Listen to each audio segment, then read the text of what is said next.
any cameras left in the Rio Grande Valley. Come down here and spread out.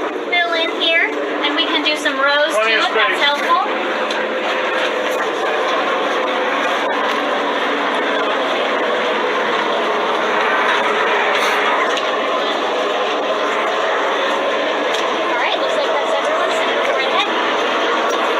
Good afternoon, everybody. It's great for Senator Cruz and I to be back in the great state of Texas, and particularly in the beautiful, vibrant, and exciting Rio Grande Valley.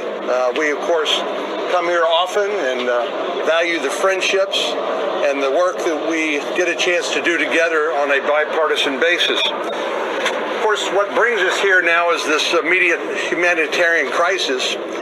The Border Patrol and Health and Human Services, all the government officials tell us they are doing the best they can, but they're being overwhelmed by sheer numbers. And the smugglers and the cartels are doing this on purpose because they know getting paid by the head for as many people as they can get into the country, covering Border Patrol up with children to take care of, taking them off the front line presents an opportunity for them to smuggle drugs, methamphetamine, heroin, and fentanyl into the United States. So we thought it was really important to be able to bring our colleagues from the Senate who are not from border states, who don't get to come here as often as Senator Cruz and I do, to show them this great region. And it's been a wonderful day. We got here last night, had a chance to go out on some nighttime operations with the Border Patrol. But it's great to welcome them. But here's the bottom line.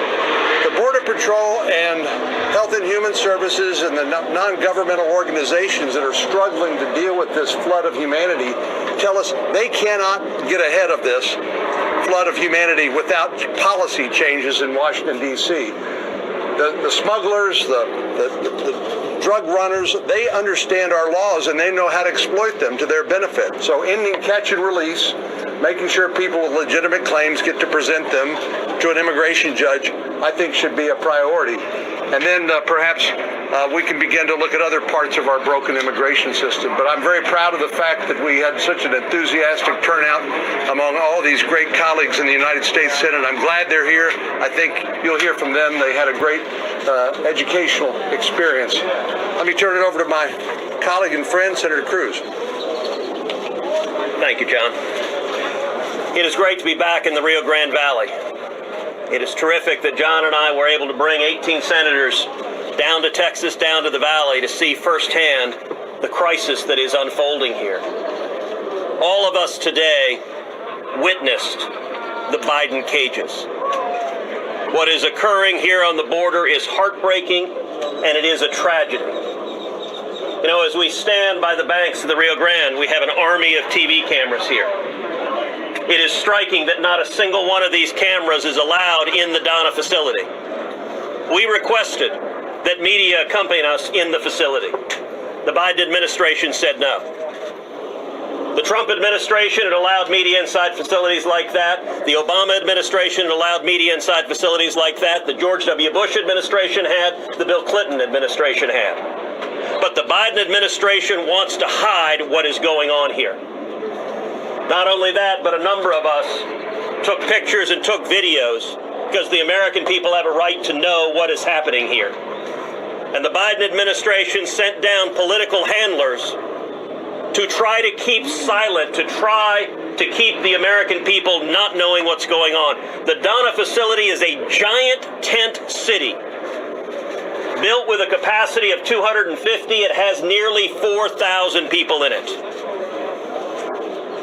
We saw cages after cages after cages of little girls, of little boys, lying side by side, touching each other, covered with reflective emergency blankets. There was no 6-foot space, there was no 3-foot space, there wasn't a 3-inch space between the children lined up one after the other after the other. And children as young as infants, we saw playpens with infants and toddlers playing.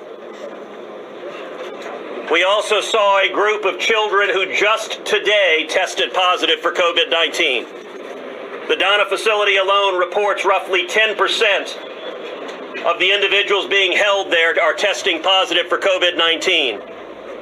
rates dramatically higher than the U.S. population, and the Biden administration is taking people who are testing positive for COVID-19 and locking them in cages side by side. This is inhumane, it is wrong, and it is the direct consequence of policy decisions by the Biden administration to stop building the wall, to return to catch and release, and to end the stay in Mexico policy. A number of us are releasing those photographs and releasing those videos so the American people can see what's happening here. This needs to stop. It is a crisis, it is a tragedy, and it is a man-made crisis. This was avoidable, this was preventable. And regardless of your party, Republican or Democrat, you should look at what's going on here and say enough is enough, this must stop. Jonathan. Okay, thanks, Ted.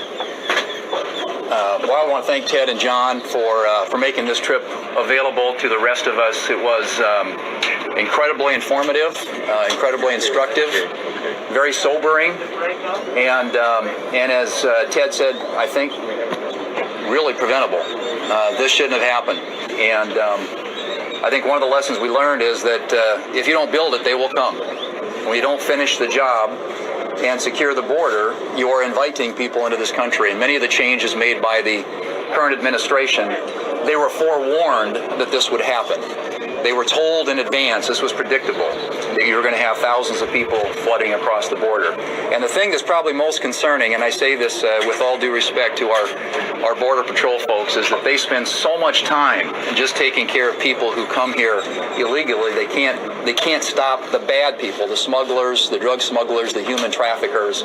And when you're devoting as much time as they are to taking care and supervising and trying to keep safe all those people who are sitting in these facilities down here, it really is a sad day. We need a change in our policy. I am grateful to the Border Patrol for just the tremendous job that they do.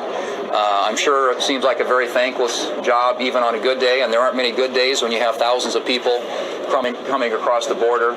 But we appreciate their work. They're trying to keep our country safe and secure. We need to help them by putting good policies in place and getting away from these failed policies that have been implemented by the Biden administration and that are leading to this crisis on our border.